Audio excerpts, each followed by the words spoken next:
तुरंत अच्छा मयूरेश भी जुड़ गए। मयूरेश, आफ्टरनून, आपका ट्रेड इस घंटे का क्या रहेगा? Afternoon Harshita ji, afternoon Anuj ji, good afternoon to everyone on the panel. तो हमें लगता है आई थिंक ऑटो एंसिलरीज को जरूर आपके वॉच लिस्ट पे रखना चाहिए। Within auto ancillaries JK Tyre is something that we have kept on our watch list as well. दो तीन रीजंस। एक, जो रिप्लेसमेंट मार्केट है वहां पे जो एक वॉल्यूम और वैल्यू ग्रोथ है ये बरकरार है। ओईएम मार्केट में जो जेके टायर की एक लीडरशिप पोजीशन है ट्रक और बस रेडियल्स में, पैसेंजर्स रेडियल्स में, ओवरऑल कैपेसिटी जो इनकी 33 मिलियन टायर्स की है with 12 manufacturing units, sufficient capex हो चुका है, which probably means कि जो वॉल्यूम और वैल्यू ग्रोथ आएगी दोनों OEM से और रिप्लेसमेंट मार्केट से, जो एक बहुत बड़ा अंश है जेके टायर के लिए, मोर देन 60% रिप्लेसमेंट से आता है, OEM से 23 और एक्सपोर्ट से 16%, जिसमें बस और रेडियल्स लगभग 52% के आसपास है और पैसेंजर रेडियल्स 29%। ये अच्छा खासा ग्रोथ देंगी for the coming few quarters. Net debt to equity अच्छी खासी कम हुई है और डेट इक्विटी रेशियो 1.16 पे है। बहुत ज्यादा केपेक्स ना होने के कारण जितना इंक्रीमेंटल मेंटेनेंस केपेक्स जाएगा सीधा का सीधा आई थिंक एबिटा और बॉटम लाइन पे आएगा। And the company has introduced a whole host of tyres. जो हम ईवी स्वीट के लिए पूरी टायर्स की हम बात करते हैं, पैसेंजर व्हीकल्स हो, बस रेडियल्स हो, जो दिल्ली मेट्रो के बसेस में जेके टायर के टायर यूज करती है, हमें लगता है आई थिंक जेके टायर को जरूर आपके एक वॉच लिस्ट में और विकल्प में होना चाहिए। स्टॉक्स देखते हैं। Mayuresh, good afternoon. एक बार ग्लेनमार्क पर अपना व्यू दीजिए। ग्लेनमार्क में जिस तरीके से लगातार गिरावट आई है जब से उन्होंने वो स्टेक बेचा है, क्या कारण है इसके? आफ्टरनून अनुज जी, वंस अगेन। दो तीन रीजंस। एक, जो सब्सिडरी की सेल हुई थी ये इशू प्राइस के नीचे हुई थी। मार्केट थोड़ा उम्मीद लगाए बैठा था कि शायद हायर प्राइस पे हो और एक अच्छा खासा इनको इजाफा हो इन टर्म्स ऑफ द सब्सिडरी, जो ग्लेनमार्क लाइफ साइंसेज इनकी थी वहां से आएगा। दूसरा, अगर इनकी कोर बिजनेस को आप अनुज जी देखें तो जितनी इनकी एनसीईज हैं, जो काफी नीश प्रोडक्ट्स हैं जो ग्लेनमार्क बनाती है, इसका मोनेटाइजेशन कब होगा आई थिंक ये देखना मार्केट चाहता है। और तीसरा, आई थिंक जो एक डेट रिडक्शन का क्लियर कट प्लान है, ये कैसे संभव करते हैं। Obviously with the sale that has probably happen, अच्छी खासी डेट कंसोलिडेटेड लेवल पे कम होगी।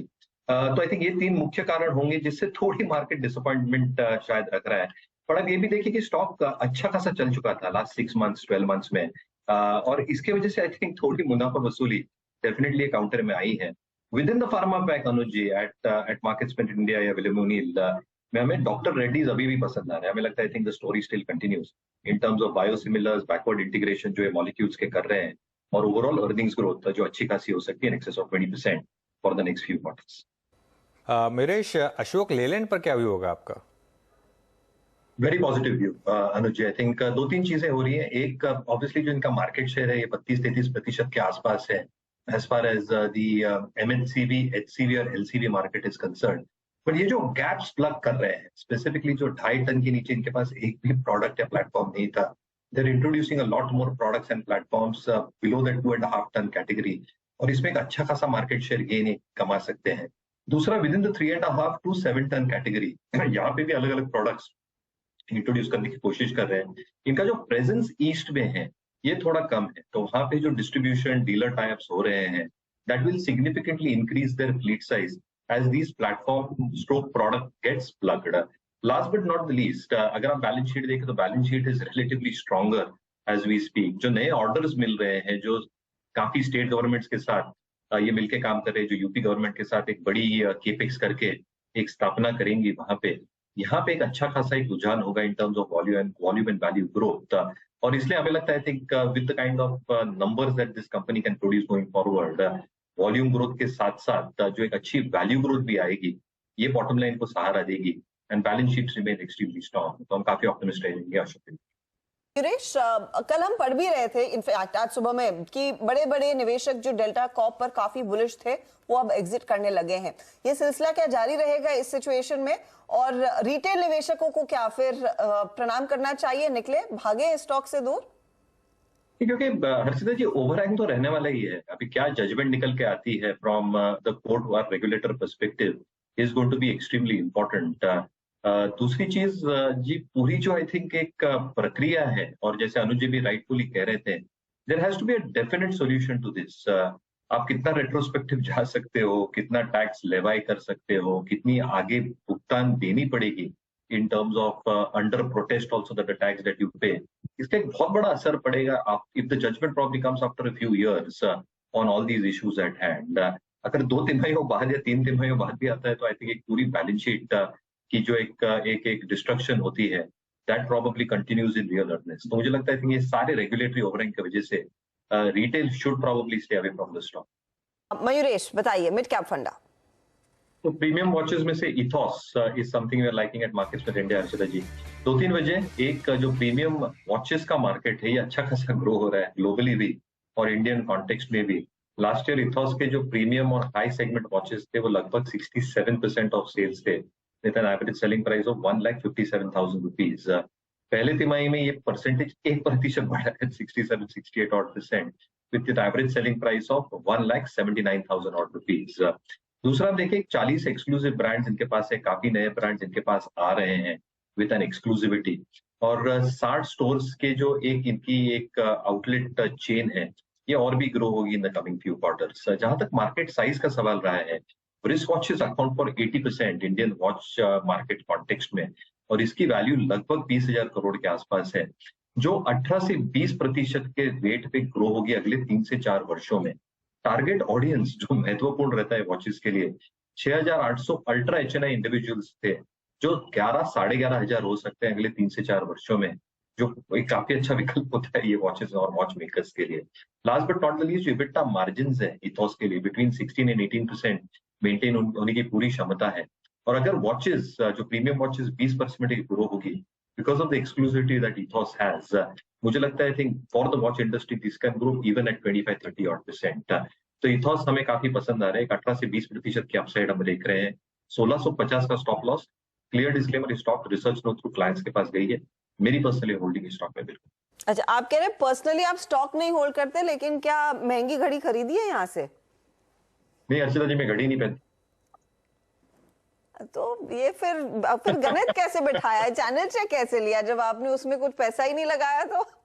तो HNI से डील करता हूँ तो आपको एक इंटरेस्टिंग फैक्ट बताता हूँ अर्चिता जी। आई थिंक जो S&P के साथ अगर आप कंपेयर करते हैं इंडेक्स फ्रॉम 2013 to 2023 S&P ने 12% रिटर्न दिया है और जो वॉच इंडेक्स है उसने 8.5% का रिटर्न दिया, सेकंड बेस्ट रिटर्न। पिक्चर आई थी पता नहीं कौन जिसमें हीरो था, मैं भूल गया, उसने कहा था मैं घड़ी नहीं पहनता क्योंकि घड़ी वो लोग पहनते हैं जो नौकरी पे जाते हैं जिनको काम करना होता है, मुझे जरूरत नहीं है। आजकल घड़ी वो लोग पहनते हैं जो अपना स्टेप काउंट सामने देखना चाहते हैं। लेकिन मयूरेश, क्या व्यू बन रहा है इंडिगो पर? अब 2400 में इकलौती ऐसी कंपनी रही है जिसने ये दिखाया कि एविएशन में भी पैसा बन सकता है। एब्सोल्युटली अनुज जी, और दो चीजें हो रही है इनके फेवर में। एक बिकॉज ऑफ कंपटीशन, जो कंपटीशन है ही नहीं rather at this point of time, कब आएगी कैसे आएगी पता नहीं है। गो एयर के प्लेन्स कब वापस आएंगे, जेट का रिवाइवल होगा कि नहीं, एयर इंडिया के जो प्लेन्स हैं वहां पे slow and steady delivery start होंगी इन द नेक्स्ट क्वार्टर और 2। तो तब तक I think they are going to have a complete lion share in terms of the routes that they are managing. और इनफैक्ट इंटरनेशनल राउट्स जो इन्होंने start किए हैं वो हायर मार्जिन वाला बिजनेस होता है। दूसरा ऑब्वियसली आई थिंक जो क्रूड प्राइसेस हैं, because of crude prices moving higher, ETF prices में इजाफा देखने मिला है जो थोड़ा डिट्रीमेंटल हो सकता है, बट बिल्कुल ये पास थ्रू करते हैं। और अभी तो मेन सीजन आने वाला है, Q3 is going to be the best season, क्योंकि काफी फेस्टिविटीज होती हैं, काफी लोग अपने होम टाउन्स वापस जाते हैं, क्रिसमस टाइम होता है। तो I think the best time is expected to be Q3 और Q1 जो हॉलिडे सीजन होते हैं, जहां पे आई थिंक इनका मार्केट शेयर गेन, जो expectation in terms of numbers specifically, I think जो रेवेन्यू और जो इनकी यील्ड है वो शायद बरकरार रहेगी, तो शायद मोमेंटम बरकरार रहेगी। एकदम से मेरी नज़र पड़ी इसके ऊपर, इसकी ऑप्शंस में काफ़ी इंडिविजुअल ऑप्शन में अच्छी एक्टिविटी थी और अब स्पॉट भी करीब 1.5% ऊपर इस समय। मयूरेश, है क्या कवरेज में डॉक्टर लाल? बिल्कुल है, और जो ये स्टॉक्स सारे डायग्नोस्टिक कोविड के समय में पूरे फ्लेवर में थे, शायद आउट ऑफ फ्लेवर हो गए थे, but again I think they are regaining some element of momentum back. तो डॉक्टर लाल हो, कृष्णा डायग्नोस्टिक्स हो, ये दो stock within the diagnostic space definitely नजर में रखने चाहिए। जो टेस्ट का एक रेजिम होता है, I think that is coming back, और जो स्पेशलाइज्ड टेस्ट होती हैं, I think that is going to get even more prominence as we move ahead. हालांकि कोविड का फेज पीछे रह चुका है, बट आई थिंक ये जो एक टेस्टिंग का फेज है, जो आई थिंक एक कॉन्शियसनेस बढ़ रही है बिकॉज ऑफ हेल्थ इंश्योरेंस कहे आप, या बिकॉज ऑफ जनरल हेल्थ एक एक एक जो स्टेबिलिटी अपने को चाहिए उसके लिए मुझे लगता है 2 स्टॉक्स डॉक्टर लाल और कृष्णा इसको डेफिनेटली फोकस करना चाहिए। ओके 101 के आसपास। अब मयूरेश, ये जो पर्सपेक्टिव डैम कैपिटल ने रखा है 6000 का, वो उस टारगेट से आप क्या संतुष्ट है या फिर पॉसिबिलिटी है कि और भी बेहतर रिटर्न्स दे सकता है काउंटर? जिस तरह की अपॉर्चुनिटी अब हार्डवेयर पीएलआई में भी आएगी इसके लिए, और ऑफ कोर्स जो मैन्युफैक्चरिंग साइड पर मोबाइल बिजनेस में कंपनी स्केल करना चाहती है। ये अपॉर्चुनिटीज तो काफी है इनके पास and within the scope itself जो पूरी हम मोबाइल सेट्स की बात कर रहे हैं, टीवी सेट्स की बात कर रहे हैं, सेट टॉप बॉक्सेस की बात कर रहे हैं, अच्छी खासी आई थिंक एक अपॉर्चुनिटी आ सकती है। But I think it's more about the mix, Harshita ji. एक होता है जो आउटसोर्सिंग एलिमेंट होता है जिसके मार्जिन्स कम होते हैं, और एक होता है ओडीएम जिसे इनके भाषा में कहते हैं ओन डिजाइन मैन्युफैक्चरिंग, यानी ये डिजाइन भी खुद बनाएंगे फॉर द प्लेयर्स इटसेल्फ, और इसके लिए इनकी मार्जिन्स बेहतर रहती है। तो for players like Dixon, for the scope and the areas that they are working in, जो ओडीएम का कॉन्सेप्ट है या एक पार्ट है वो स्लोली स्टेडीली बढ़ते जा रहा है, और जैसे ही एक सिग्निफिकेंट पार्ट बनते जाएगा going forward, consolidated margins can be relatively better. तो मुझे लगता है आई थिंक ओपन फील्ड है, काफी अपॉर्चुनिटीज हैं, expectations of ODM expected to do well, जिससे मार्जिन का इजाफा हो सकता है, can keep the momentum in the stock going. फिर चमक रहा है करीब करीब 7% ऊपर, और इस सीरीज में वोडाफोन आइडिया ने शानदार मूव्स दिखाए। मेरे ख्याल से इस सीरीज का एफएनओ का शायद ये सबसे बड़ा काउंटर रहा है। 35% गेन इस महीने, 35% गेन इस महीने वोडाफोन आइडिया ने। शानदार मूव, 9 रुपए से शुरू हुआ ये मूव, अब 12, सवा 12 तक। मयूरेश, मार्केट लगातार बेट ले रहा है कि इस बार शायद वो फंड रेजिंग आएगी, इस बार शायद थिंग्स आर डिफरेंट, लेकिन क्या वेट करें वो एक्चुअल इवेंट हो जाए उसके बाद इस पर कॉल लें, या इसको प्रीएम्प्ट करना चाहेंगे आप? प्रीएम्प्ट नहीं करना चाहूंगा अनुजी, क्योंकि काफी बार हमने सुना है फंड रेज होना है और होता नहीं है, या डिले होता है या डिफर होता है। फंड रेज होने दीजिए, क्योंकि उसके बाद आई थिंक मार्केट्स अच्छा खासा आई थिंक मान के चल रहा है कि once the fund raise is done, एक जो दिक्कतें इनके साथ है, स्पेशली जो बैलेंस शीट रिपेयर लगेंगी, I think that should start taking cues in real Ernest.